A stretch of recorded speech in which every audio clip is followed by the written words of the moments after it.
Welcome along to Good Morning Transfers. Newcastle's dreams of signing a striker before the weekend look set to come true. The latest on Chris Wood's move to the club is coming up. Also this hour, Mikel Arteta is about to speak to the media. We'll have the latest on Pierre-Emerick Aubameyang's future and reports linking them with Dusan Vlahovic. Plus, we'll have news from Tottenham as they look to bring in new players.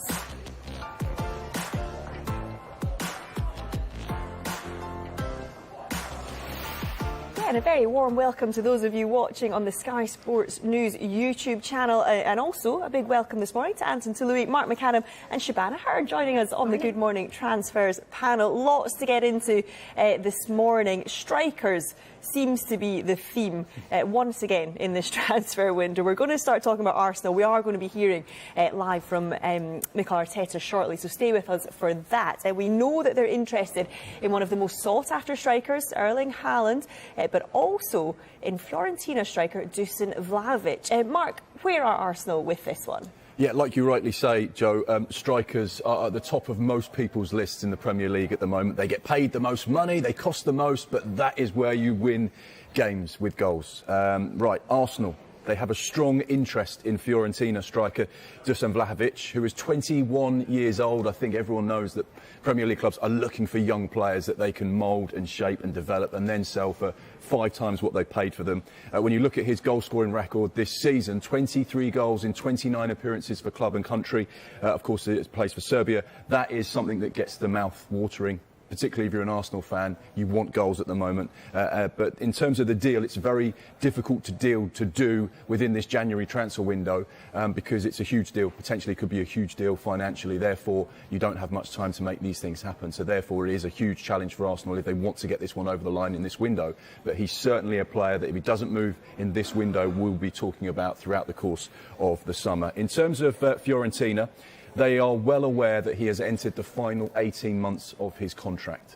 Therefore, in 6 months' time in the summer, he can speak to a club outside of Italy. So they're conscious about maximising the return they can get for him if they were to sell him, or potentially, of course, offering him a new deal, keeping him at the club, and hopefully he'll go on to continue to score more goals for them. So this is a really fascinating story for Arsenal. We know that there are a number of other clubs that are just monitoring the situation at the moment, but a striker scoring goals, he will be at the top of everyone's list. Yeah, I mean, you said there, he's very young, he scores goals.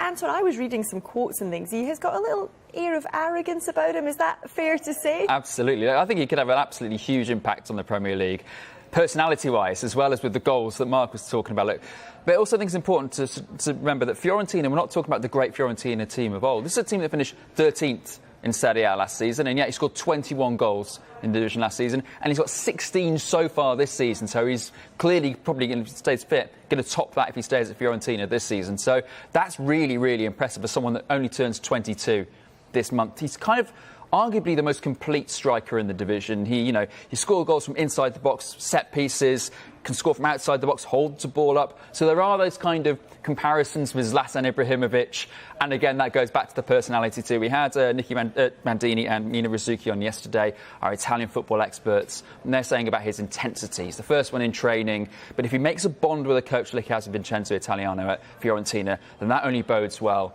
as well, and that'd be fascinating. The next move for him is vital because, as you say, he's 21, so who do we compare him to? You compare him to Mbappe and you compare him to Haaland. Well, they've done it in the Champions League. Vlahovic has never kicked a ball in the Champions League, so that will be the next move. Obviously, that is Arsenal's aim. They want to be in the Champions League.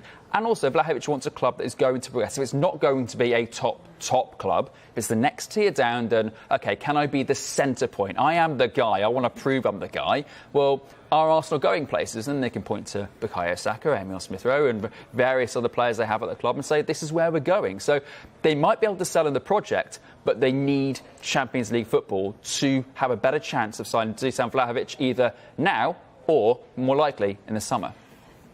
There is that question mark as well, is him coming into the Premier League as well. It's just not that easy to adapt. Will he be scoring that many goals in the Prem? Do you think that can happen for him at such a young age? Big challenge, isn't it? That's the thing, and particularly when you're a striker and the price tag won't be cheap, all eyes will be on you. And I think this is one where if Arsenal can get it done early and just steal a march on everyone else, they might have a real player on their hands. The longer it goes on, the more chance that Manchester City, Chelsea, there'll be other teams that come to the table and say, we want a piece. Yeah, but the figures we're talking about for a player that's out of contract in 18 months are pretty large. You all know it's going to be at least 55, 60, 65 million pounds for a player that, like I said, is you can talk to in a year's time if he's still there for free. So, we're talking about huge sums because, look at his tape. It looks like he would be able to adapt very quickly to the Premier League. We're not talking about a player there's too many risks here. Yeah. Now, I did mention Mikel Arteta was speaking to the media this morning. We can actually head there now and listen in live. Here is Arteta. Because the game that we have ahead of us tomorrow is too important.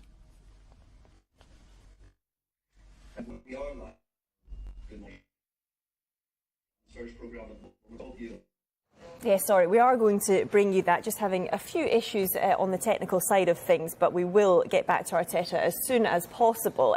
Let's continue to talk about Arsenal, because we were talking about someone that potentially has a future at the club. What about someone who potentially doesn't? Pierre-Emerick Aubameyang is someone that we've spoken about a lot already, even though we're only into, the second week of this transfer window. Mark, what's your take on it? Could he leave this month? Arsenal have said quite publicly they will listen to offers, but only suitable offers. We know that Pierre is on huge amounts of money, in and around £350,000 a week. That limits very much so the clubs that he could potentially join in this window if it were permanently or on loan. We know that he's got 18 months left on his current Arsenal deal. And we know that Arsenal have been playing incredibly well without him. So therefore, Mikel Arteta's decision to drop him and strip the captaincy, is proving to be one that you look now on hindsight and think, well, he's doing the right thing because Arsenal are moving forward without him. But as we know, he's currently away with Gabon for the African Cup of Nations. He'll probably want to prove to everyone that he's still a good goal-scoring asset during this competition. He'll want to put all of what's happened over the last 4 or 5 weeks behind him. But when you've got an angry, upset striker, sometimes you can get the very best out of it. Yeah, and Shaban, can you see a way back for Aubameyang? And if not, potentially, could he do with a move away from the club? He could do away with a move for now because things aren't great for him, right? But what we love in football is a comeback. That's what we welcome. I think Arsenal fans would be accepting to Pierre-Emerick Aubameyang coming back to his best. Now, it takes one injury and he's back into that side. If he scores a goal, he's quickly forgiven. He's not made the best decisions. We're aware of that, during this time, especially of late. Can he come back to his best? Yes, 100% he can. But you mentioned, Mark, the wages that he's on, 350 grand a week. They have to keep playing him if they want to get, a good sale at the end of the season if they do look to get rid of him in the summer. Oh, absolutely. There's 350,000 reasons why. I mean, this is a huge sum that we're seeing with Tottenham and Tanguy Ndombele. The market isn't necessarily there at the price that Tottenham may have expected 12, 18 months ago because we're in a pandemic and the football economy as well as the world economy has changed. So, yeah, I mean, as Shaban was saying, you need to play these players, otherwise their market value drops even further, and getting rid of a huge earner is even more difficult. Yeah, one to watch for sure to see where his future lies. Now, I said that strikers are going to be a theme of this window. We're going to get to Newcastle's pursuit of a new striker now. They had set themselves a mini deadline to sign a new forward in by the end of this week, and it looks like they have done exactly that, Anton. Yep. Chris Wood is the man. He will have a medical today at Newcastle after they met his £25 million release fee. Now, personal terms are also being discussed. Wood, as you said, was on his 6-player shortlist that we talked about yesterday on the show at Newcastle. They wanted a striker signed and ready to play their big game against Watford this weekend. Now, the deadline to register a new player for this weekend's match week is tomorrow at noon. Not Friday, but tomorrow, because there is Friday night football this week. So that is why Chris Wood, the deal has been expedited, shall we say, to get him in quickly. And it looks like Chris Wood will be the man leading the line for Newcastle up front against Watford. Yeah, and Anton, you mentioned that list of 6 strikers that they were potentially targeting. Mark, can you see why they've gone for Wood to get him in now? Absolutely. I know every single Newcastle fan and every single football fan would have been looking at the takeover and thinking, right, Newcastle are going to come to the table in January, they're going to spend huge amounts of money and attract the world's biggest players. Certainly Chris Wood isn't that, but what he does bring, and quite crucially, is Premier League experience. And I think that's the vital thing and one of the key reasons why Eddie Howe would have been keen to sign him, because he can walk into that training ground, train straight away and hit the ground running. Let's take a little look at some of his statistics over the course of the last 4 seasons. You can see whilst he was at Burnley there, back in 2018-19, 38 games, 10 goals. 1920, his most prolific in front of goal, 14 goals. 2021, 12 goals. This season, of course, just the 3 goals so far for Burnley in 18 games. But he's an international. He's only just 30 years old, so he's still got a few years ahead of him. One thing I think that's key when it comes to Newcastle and this deal is that against Cambridge, I know it's Cambridge in League One, Newcastle put 35 crosses into the box. Who was their first signing under the new regime? Kieran Trippier. What's his biggest asset and strength? Crossing the ball into the box. So right now you've linked up 2 signings that potentially could be really, really good together. You've got good quality coming in from that right-hand side, and you've got a man who knows how to finish. He's a physical presence, and I think that Chris Wood would just bring that experience, knowledge, know-how, and then the most important thing, and this is the great thing about this transfer, it weakens a rival. Yeah. In Burnley. Well, for Newcastle, it's a great thing. Yeah. Not so much for Burnley, but Newcastle have got a player from one of their rivals, and that's where they're battling at the moment. Yeah, because we are going to talk more about Burnley later on in the show in terms of the impact this could potentially have on them. But Shaban, just briefly for now, where does it leave Burnley? In a tricky situation, dare I say, possibly headed for the Championship, which is a little bit disrespectful. And I mean no disrespect when I say that, but I mean you really have to look at where they are. And I think Sean Dyche has been excellent. You know, with very little money to spend, he's kept them there, he's kept them up. And to lose Chris Wood, I think, is a bit of a shame at this moment in time, especially to Newcastle, because it kind of sticks the knife in that little bit. Yeah, and the key to this move, I think, is the fact, as you mentioned, Anton, that they do need someone to make an impact right now. And we can have a look at the games that Newcastle have coming up. And in terms of that impact that he could have, this is what is ahead, if we can have a little look at that. And yeah, if they do get this move done in time, it is going to be that game against Watford on Saturday, followed by an away trip to Leeds. They've then got Everton, Aston Villa live on Sky, West Ham and Brentford. And yeah, I mean, Anton, we can't reiterate enough just how key it is that they get this done as soon as possible so that he can have an impact over the course of these next games. Yeah, if you're Newcastle United, you're targeting, 10 points from those games, and that could absolutely galvanise their season. I completely understand why Newcastle are in a hurry. My only concern with this is, OK, fine, there are some games there that you'll target as winnable, or certainly get a point from some of those games. But at what cost? And we can, fine, whatever, I get it. They've got lots of money, but what is the point of signing a player, in Chris Wood, if 6 months' time they decide? I mean, how often does Eddie Howe play with a target man? What are they? What's beyond the short term? I get it. Get to the end of the season, and then let's have Newcastle 2.0 and see which division they're in and where they're going to go with the process. I get that. I understand. But there's a loan market. There are other things they can do here. So Chris Wood, I think, will be is a sensible signing. Don't get me wrong, but that list, it still baffles me to have 6 strikers that aren't like each other in any way. That just sets off alarm bells for me. I think what this displays is that how difficult it is to get business done in January. I think if you've got 6 targets that are all very different types of striker, then, straight away we know it's difficult financially. We know it's tough because players don't want to let players go halfway through a season. So therefore the options were very limited. And just to answer your point about target man, he played with a target man at Bournemouth back in 2008 when they avoided relegation. There we go. 2008. 2008. I know it was a few years ago. One thing I just want to say about Chris Wood, actually, he was at Leicester City with Jamie Vardy and Harry Kane. Harry Kane went in the January of 2013. Chris Wood went on loan in that same window. Harry Kane scored 2 goals for Leicester in 15 games. Chris Wood, 11 goals in 24. There we go. Love it. Get involved. Alexandra Burke was number 1 with Al-Ahly in 2008. That's how long ago that was. That wasn't that long ago. That was a long time ago. Right, do stay with us. Make sure you get involved as well. Use that hashtag Transfer Talk. Let us know what you think about everything we're talking about this morning. But as I said, plenty more to come. We'll be discussing Tottenham as Antonio Conte looks to strengthen in this window. Plus, there's an update on the future of his captain, Hugo Lloris.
welcome back to Good Morning Transfers. Before the break, we were talking about Chris Wood, and you're getting involved on Twitter. Ryan Turner has tweeted using that hashtag transfer talk. He says, great signing in my opinion. 6'2", who is a workhorse, Premier League experience, who can hit the ground running, which was what we were talking about being so key for Newcastle at the moment. He says also a big aerial threat. Chris Wood could possibly save our season.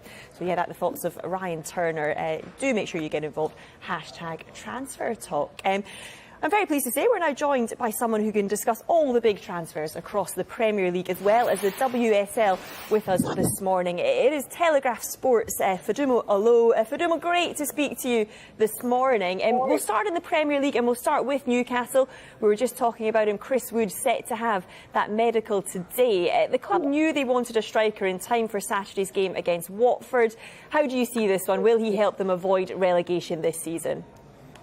Yeah, absolutely. You know, the club was very ambitious, saying they're looking for 6 players to sign within this window, which is a huge target to have. And to sign someone like Chris Wood from Burnley is a massive bonus to them, obviously, from rivalship point of view. They are facing relegation battle. And also the depth of experience that Chris Wood has. He is someone that's played in the Premier League for a number of years. He's scored a number of goals with Burnley over the last couple of seasons. Fair enough, he's only had 3 goals this season, and that might be more so, I guess, a case of problems with delivery and experiences at Burnley, and hopefully Newcastle won't have that so much with the signing of Kieran Trippier as well, and give that assist to him throughout. So I think it's a great pairing for them. It's a great pairing for Newcastle. It's definitely one of experience, which I think is really important for them. Hopefully will please Newcastle fans. I know there was huge ambitions after the takeover with, international talks of players from all over the world. But of course, Newcastle have got huge battles to face in terms of relegations this season alone. So I think having 2 reliable players that really experience the Premier League is really important to them. Fadumo, it's Mark. Elsewhere, Aston Villa have completed the loan signing of Philippe Coutinho and have been heavily linked with a move for Lucas Digne. Is Steven Gerrard showing his intent in this window? I think absolutely he is. I think he's taking a bit of a chance, but also going for consistency more than anything else. I think, and with Coutinho, someone that he's played alongside for a number of years. He's a very reliable player and has been a great asset to Liverpool in the 2 years that he was there. So I do think it's actually a good choice for them going forward in terms of, I guess, building a partnership with a manager that you've played alongside is really important to him. So I do think he's showing intent. Of course, there is option to bring in better players and people more calibre. And I think it is, and this talks about him being the takeover for Jack Grealish. I don't think it's quite that switch and trade that, Aston Villa fans were hoping for. But I definitely think it's a partnership that's got great potential this season. Fadumo, there's absolutely no way we're having you on without talking about the WSL. The window's obviously open there as well. Quite a bit of business has been done already. What have you made of it, and which deals have impressed you? Yeah, I think, quite a lot of business over the last couple of weeks. I think with this window is usually a little bit quieter, especially in the top half of the table. You've not seen much movement for the likes of Manchester United, Chelsea, Arsenal. There have been some rumours about players leaving, but I do think players in other leagues is a great opportunity to move across. So for Rinsola Babajidis, she's now left Liverpool, which is to be expected considering she put in a request last year. She's been doing incredibly well at Brighton, and it's really hopeful. And there are rumours of Spain moving away from Wolfsburg, possibly over to Arsenal, which I think would be a great move for them. They're really missing that strength up front, with the potential of Vivian Miedema possibly leaving. I think to have a secure striker going forward this season will be really important to them. Yeah, we'll get to Viviana Miedema in a bit. And talk about Arsenal. We do understand that there will be one addition up front, as you were talking about this window, because Stina Blackstenius, the Sweden international, who's out of contract at the moment, she's been in discussions with Arsenal. I understand they are close to a deal being done. I believe a 2.5-year deal's on the table, and we're effectively at the stage now where work permits are going to be finalised, and she may well be an Arsenal player, potentially even by the end of the week. So that could be a huge boost for Arsenal. That's a deal to look out for. What other deals do you think we should look out for? What other clubs do you think we should look out for business-wise? Business-wise, there are plenty of clubs that will be looking to strengthen their teams over the next couple of weeks, especially the likes of Everton, who've had, I guess, a really promising transfer window over the summer, but didn't necessarily maximise off that throughout the season when it comes to competition and playing well. They've now obviously have a new manager, so I think bringing in new players to them will be hugely important. Manchester City are making a huge recovery from a season of a lot of injuries. They might be looking to potentially to bring in some loan players to just uphold that exchange, whilst they try and get the players to warm up for the rest of the season. So I do think there is some potential. I don't think it'll be a window of maximum movement as we do have in the summer window, but I do think you'll see players maybe moving on from European clubs coming to the WSL for just shorter loan periods, which I think will be a huge asset to them. Fatima, you mentioned Vivianne Miedema earlier. I'm going to bring in Shabana into this because you've got a little bit more information about her future potentially. Yeah, I mean, Vivianne Miedema is a player who has to be happy in all aspects to get the best from her on the pitch. She can go sometimes 4 games without a goal, and then in the 5th game she does 4 goals or 2 hat-tricks. She's that kind of player. She can really deliver when she's on it. And I think things are maybe changing for her personally as well. If she left the WSL, I would be so upset. It would be sad to see somebody becoming a household name for women's football, here on our doorstep leaving. 100 goals in 110 games. There's been no women's player like her. So I really hope she remains in the WSL, and I'd like to see her stay at Arsenal. Yeah, she is out of contract in the summer. Paris Saint-Germain, Barcelona interested. Lyon were interested in the summer and couldn't come to terms with Arsenal. Fadumo, is she on her way out of Arsenal? She's out of contract in the summer. Where do you see her future? I do think Vivianne Miedema's stay at Arsenal is hugely dependent on how successful Arsenal is this season. If she goes to Barcelona, Barcelona will be a complete powerhouse with absolutely, immense level of talent within that team. They showed what a great team they are in the Champions League final last year, and they've got a depth of talent, so it'll be absolutely amazing for them. But I do think it's very much so that dependent on whether Arsenal do perform well this season. And I do think Vivianne Miedema is well on her way out of Arsenal, unfortunately. And I see her fitting into a team like, personally, PSG, I think is a great fit for her. It provides, a lot of challenges. And as a team has really challenged Lyon over the last couple of years. They signed a couple of players from the WSR over the last season who have really integrated well within that team. And they are challenging Barcelona for that Champions League spot. So I do think they're going to give that Arsenal feel to her in another team, really being those players that are really challenging for a cup rather than the security of somewhere like Barcelona. But I do see her on her way out this season. Fadumo, we really appreciate your insight. Thank you so much for joining us on Good Morning Transfers. Thank you. Yeah, the Mark Wood deal is getting lots of people talking on Twitter. Razor says, the Chris Wood. Did I say Mark Wood? You did. Yeah. Sorry, Mark, I've got you on the brain. Razor says, I'm a human. Chris Wood as a first choice signing. In my opinion, they've signed him to weaken Burnley, and as a backup, I think they'll sign a better striker before the window closes, so that's one to keep an eye out. Magpie Dave, though, says, have a look at the only players to hit double figures in the last 3 seasons. Wood is amongst them, as we showed with those stats earlier. If he keeps us up, we can decide to keep or sell on. Even if we lose 10 million on him, he has paid for himself, or he'll rip up the championship next season. Dave thinks it is a great deal. Keep them coming. Hashtag transfer talk. Lots more to come. Mark will bring us an update from the EFL, and we'll be looking at some of the stories making the back pages too.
welcome back. Now, we were trying to bring you Mikel Arteta a little earlier. We are going to hear from him now. He's currently speaking to the media ahead of tomorrow's EFL Cup semi-final first leg against Liverpool.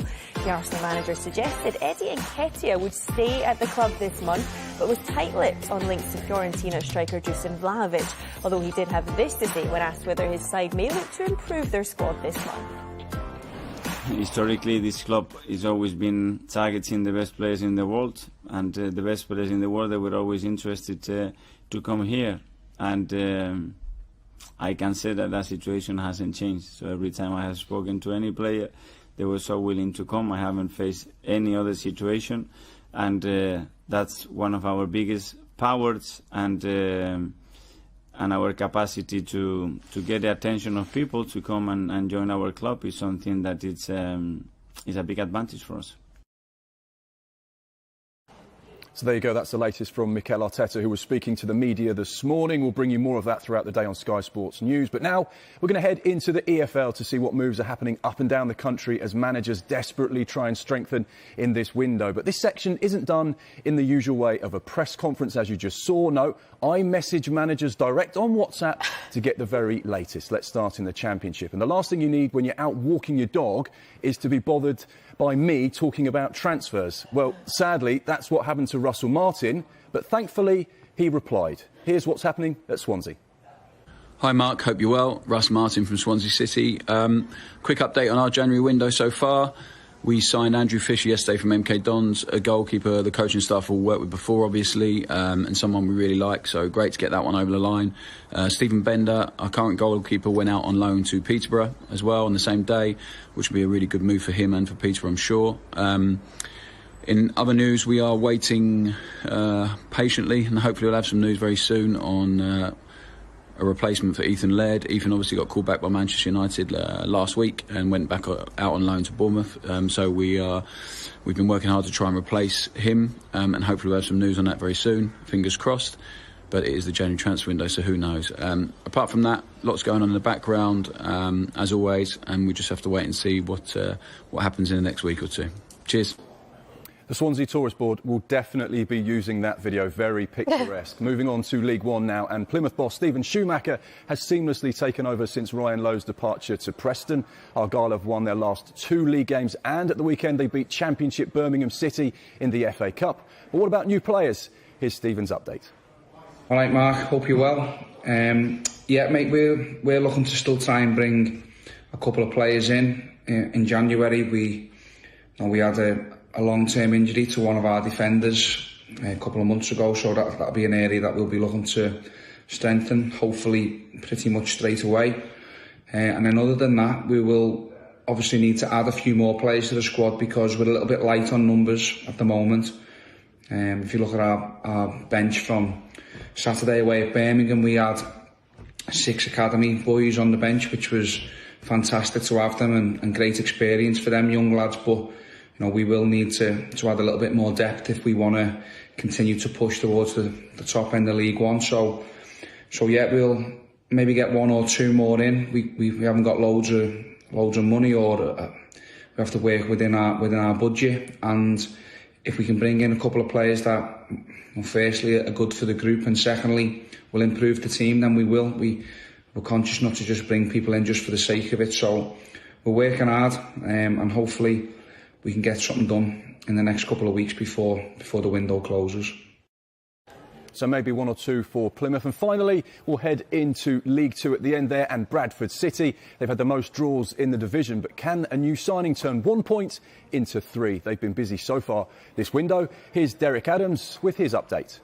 Morning Mark, it's Derek Adams here from Bradford City Football Club. We're into the 12th day of the transfer window, and we've had a strong start to the window. We've signed 2 players, Dion Pereira on loan from Luton Town and Jamie Walker on loan from Heart of Midlothian Football Club.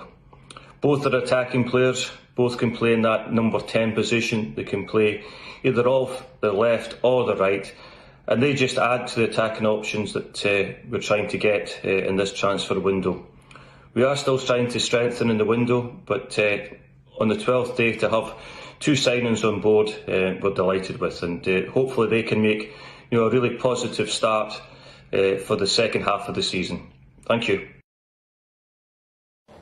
Yeah, Thanks thank very you much. to those Oh, sorry, I was managers. saying thank you. Sorry, I You was say gonna thank you. Thank you to the managers. Thank you to Mark. That was really good. Thank you. Appreciate that insight. I'm sure they really liked getting their WhatsApp messages out walking their dogs. Right, we're going to talk Tottenham now. Move on swiftly. Head coach Antonio Conte revealed yesterday that he has held talks with the club over new signings. It looks like one potential target is a certain Manchester United player, Mark. Yeah, this will get Tottenham fans excited. They've been screaming for a creative midfielder, someone to replace Christian Eriksen, someone who can score goals, set up goals and be really dynamic in that front three. And Tottenham fans will like this one because potentially Jesse Lingard is on their radar. What do we know? Tottenham are keen to sign Jesse Lingard, and they have approached his representatives over the course of this window, potentially with a view to a move in January, possibly and maybe more likely the summer. But there has been dialogue opened between Jesse Lingard's representatives and, of course, Tottenham, who we know are keen to sign players in this window. And Shaban, when you hear that, you see Jesse Lingard, Spurs, Antonio Conte, is it a fit? I think it's a great fit for Jesse Lingard. I think it's a very exciting prospect. This could be another rebirth of Jesse Lingard. And I think we were all surprised that when Jesse came back from that loan spell at West Ham that he didn't get back in to start, for Manchester United. I feel that it's a bit of a mess, to be fair.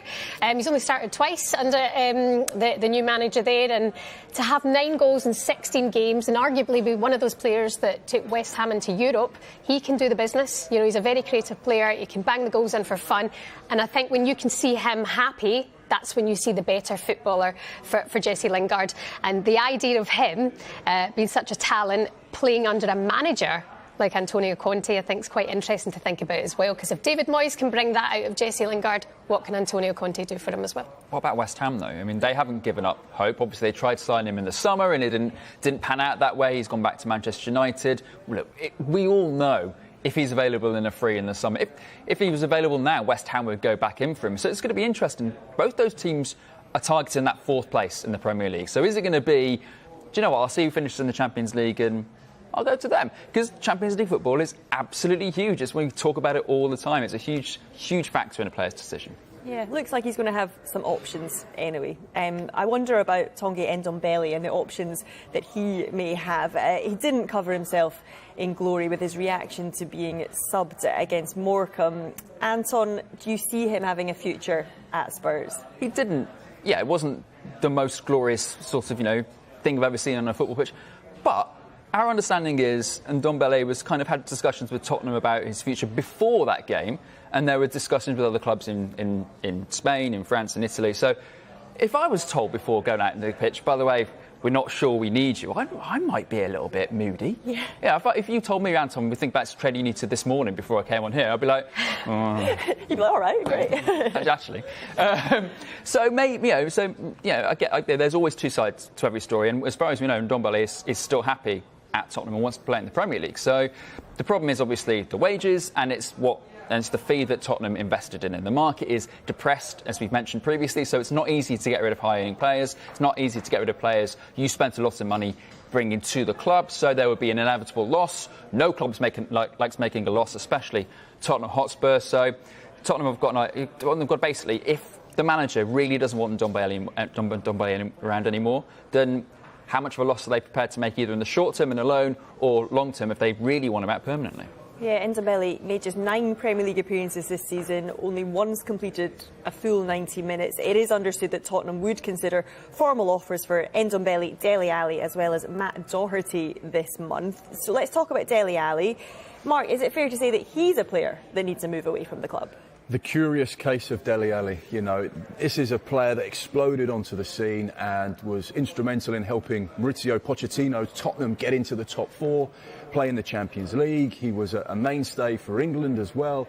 And you just expected him to get better and better and better. And he was one of those exciting players that, Gareth Southgate could have built a team around. He was that good.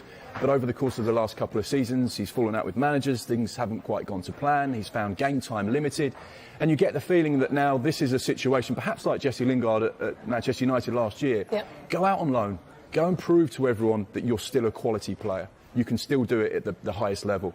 You know, he's got everything in his locker when he wants to do it. But it's just that little spark and hunger and desire that perhaps has been missing. You almost need Dele Alli to fall in love with football again, and then you'll see the very best out of him. And the most important thing for Dele Alli is there is a World Cup at the end of this year. And, you know, any footballer wants to be involved in a World Cup. Yeah. European Championships, yes, but the World Cup is the World Cup. And that's where and why he just needs to be involved somewhere. And if he can get a little loan, then that just might ignite that fire in his belly again. Yeah, it feels like the problem is very much so with Dele Alli at the moment. You know, he's the common denominator under these managers. And it's a shame when you look at just how a short time ago he was a huge part of that England World Cup side. Like you say, Gareth Southgate would have built his team around him. And now for that not to be there, it's one of those things where it seems like it's with the player that has to dig down deep and reignite his love for football again and head on to the next. But I don't think we've seen the last of the best form of Dele Alli. I think there's more still to come. Yeah. 25 years old. Just going to say that. 25. And I'm picking up on Mark's point. I don't think we could talk about the World Cup. He's got to get back and prove he's, you know, a top Premier League player first, like Jesse Lingard did last season, and then go on. And the international honours would come if he can. I'm intrigued to know what the market is. I'm intrigued to know which team, which head coach is thinking, yeah, I'm going to take a punt on Dele Alli. I can turn his career around. If I play him in this position and I make him feel great, this is how I'm going to reinvent Dele Alli. Because a head coach will. Someone will. Someone's got a master plan for Dele Alli. Let's see it happen. I mean, there was talk about him linking back up with Mauricio Pochettino at one point, but that move looks like perhaps wouldn't be on the cards anymore for him. And for him, do you think it is key that he stays in the Premier League, though, particularly when we're talking about England? No, not necessarily. I mean, not necessarily. I mean, just go away and play good football. We've all got the internet. We can watch whatever you do. It's absolutely fine. Just go and be happy somewhere. Yeah. Go and play good football and go and play for a coach that has a plan for you. Isn't just signing you. Oh well, you know, he's a name. He'll do us a job. Go there, have a conversation with the coach, and he'll say, right, we want to play you in this role, and this is how we see you fitting into our side. And I think I'd be really excited to see someone really invest time and effort in Dele Alli, because, as Shaban was saying, he's a really good player, and we know he can be that good. Yeah, we'll see what happens with that one. Just one other quick line to bring you from Tottenham. Hugo Lloris is in talks over a new deal. The captain's contract expires at the end of the season, but Conte says he is very confident, and that is a quote, that he will stay at the club. Right. It is that part of the show where we test your knowledge of the January transfer window with a little teaser. This morning's question is this. In January 2004, Fabian Barthez joined which club on a season-long loan from Manchester United? We're going to give you some options. Was it Marseille, Paris Saint-Germain, Monaco or Nantes? Tweet us at Sky Sports News. Use that hashtag TransferTalk. No Googling. We will reveal the answer very shortly.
Welcome back. You're watching Good Morning Transfers. Did you get the answer to this morning's teaser? Before the break, we asked you which club Fabien Barthez joined on a season-long loan from Manchester United in 2004. Your options were these. Was it Marseille, Paris Saint-Germain, Monaco or Nantes? And the answer is... it is Marseille. After 3 years at Old Trafford, the French keeper joined Marseille on loan before making his deal permanent the year after. Lots of you getting involved on Twitter. Just a couple of mentions to the quickest. Darren Chatham getting in there very speedily with Marseille. And also Chris Rogers got the answer right just after Daz. So yeah, Daz the winner. Anton, very quick with your answer as well. Anton knows everything though. So right, let's move on to Everton now. They've already done some business in the window and look set to continue in that fashion. Mark, what's the latest with their interest in Anwar El Ghazi? Yes, Everton, like you say, movers and shakers in the Premier League so far, spent a bit of money, they've brought some new players into the club. Rafa Benitez certainly addressing their current Premier League position by bringing in new faces. What do we know? Everton are interested in a loan deal for Anwar El Ghazi until the end of the season. If a deal is agreed, it would be a separate completely to any potential deal that involves Luca Digne as Everton try and move him on. We know that there are clubs interested in him at the moment, Aston Villa being at the front of the queue at the moment. So this would be a completely separate deal for the 29-year-old Frenchman. Villa are looking for around £15 million for El Ghazi should a club be interested, and they'd prefer a permanent move as opposed to a loan deal. Anton, does this one make sense, you think, both for the player and the club? Yes, if Everton can get him on loan, because I don't think they want to spend £15 million at the moment, and I think £15 million is a high valuation on a 29-year-old that isn't getting into the team at this stage in the market. In fairness, though, it's interesting because you see obviously what's happened with Demarai Gray and Andros Townsend since going to Everton. They've looked fantastic since going into that system. They've also got Anthony Gordon, who's been impressing week in, week out, increasingly impressive week in, week out. So I wouldn't. Is it a need? Well, maybe it is now because they've already got the fullbacks covered. But for me, I think Everton are more interested in a loan deal and a short-term deal as opposed to paying a big fee because they've already spent quite a lot this window so far. One thing about, I was just going to say, it's quite interesting you touched upon Andros Townsend and Demarai Gray and the players that have gone to Everton. I've never met a Premier League footballer that hasn't spoke so highly of Rafa Benitez as a coach.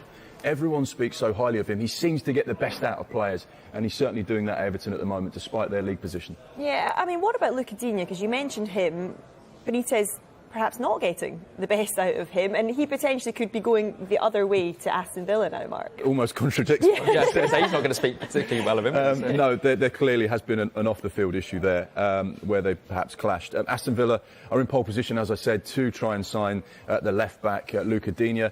Personal terms between the two parties are not expected to be an issue, which is good news for Steven Gerrard.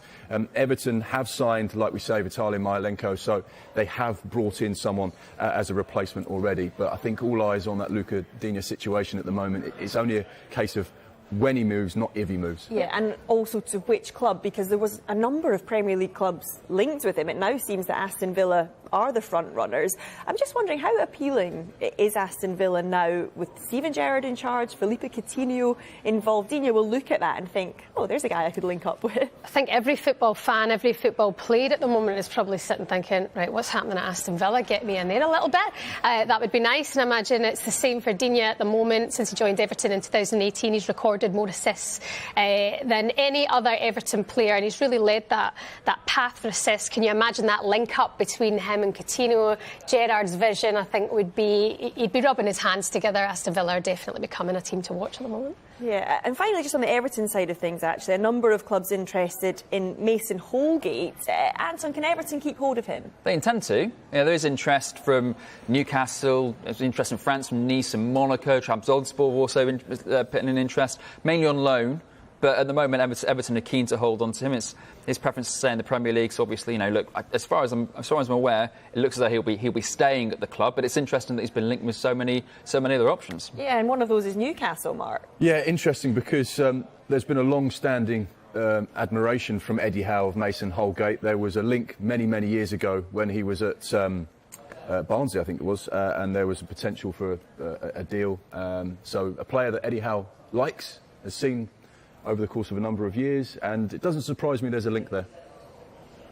Yeah, thanks, Mark. I'm sorry, I'm just going to get to Celtic now. We're focusing on a couple of stories that reached us yesterday. Talks between Celtic and Charlotte FC midfielder Riley McGree have stalled at the last minute. The two clubs agreed an initial fee of £2.5 million with various add-ons.